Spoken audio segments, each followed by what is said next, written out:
the idea of making calls to 40 realtors on a Monday sounds daunting to most loan officers.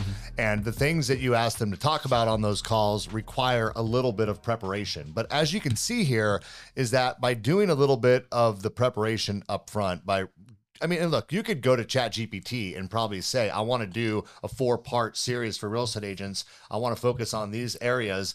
Write me the curriculum, write me some handouts. I mean, you could literally have all this done pretty easily in today's day and age. And I just see your coaching and your direction to people. And I think about it from the perspective of a loan officer who we know a lot of them are not doing those things.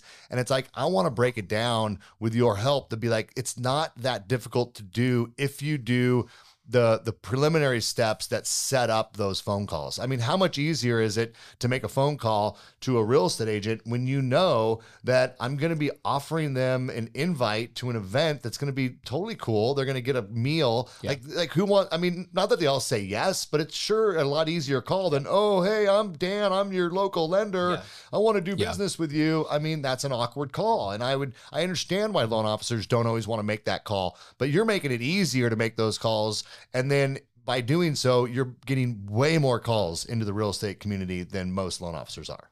And then when you do classes like this or similar to this, you're exposing gaps in their business. And again, with a client, with a borrower, for example, if you can't find pain or expose a gap in that initial call, then your competition is the internet. So your competition is an online lender, a Quicken, an ad, right? And so we have to be forward in our conversations with clients and with realtors about exposing some pains or some gaps in their business. And then when you find it, it's not rocket science. You don't have to have the answers. That's why I'm professionally coached, because the coaching program I'm in helps me find the answers to their gaps or their issues. Most of your real estate agents' problems are problems that we have. So if we can get better at them, and that's what I said down there, we're in this together. I'm not coaching you. Like, I coached some tactics from an agent in Texas that closes 200 units a year, 68 million a year in total volume. And this is how he runs it in his business. We're in the same coaching program. So we shared that. And so I'm not going to help write you a newsletter. Go write a newsletter. Right? Stuff like that. So the fact that you're not doing that, the fact that you're not doing an annual review, the fact that you're not using an all about you form in your business is exposing gaps in your business. And it's up to guys like us to expose them and then provide resources. Yeah. That's it. So let's talk about database for a minute. And I'm talking about loan officer database. So let's kind of pivot a little bit away from the real estate strategies, which were brilliant, by the way.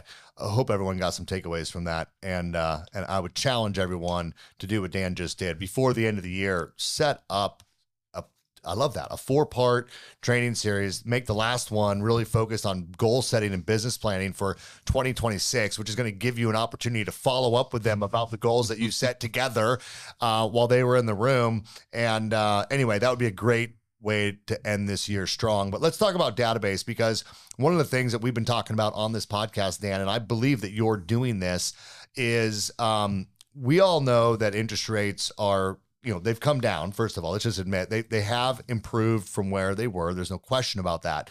Now, how much are they going to improve and how quickly are they going to do it? We don't know, but we did just have a small window before the Fed rate cut to get some refinances in. We saw a big surge in refinance business. The MBA announced that over 60% of mortgage applications last week were refinance transactions. I think a lot of those are cash out refinances, but there's some rate and terms that are making sense for people right now as well, depending on when they got their mortgage. But bottom line is this, is that every servicer out there is clamoring to get these refinances once the opportunities present themselves. Every call center out there is banking on an uptick in refinance business to capitalize on that. I mean, point is there's never been more competition for this pent up demand that we know is there for refinances and people to lower their mortgage expense and also consolidate debt. But the key is is that you're never going to find someone at the exact right time that they're ready.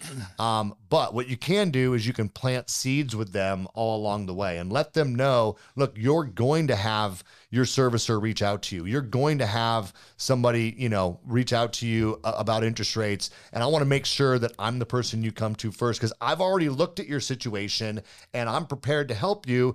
But now probably isn't the right time unless there's something going on in your life that I'm not aware of. Yep. And how would you know that without making those calls?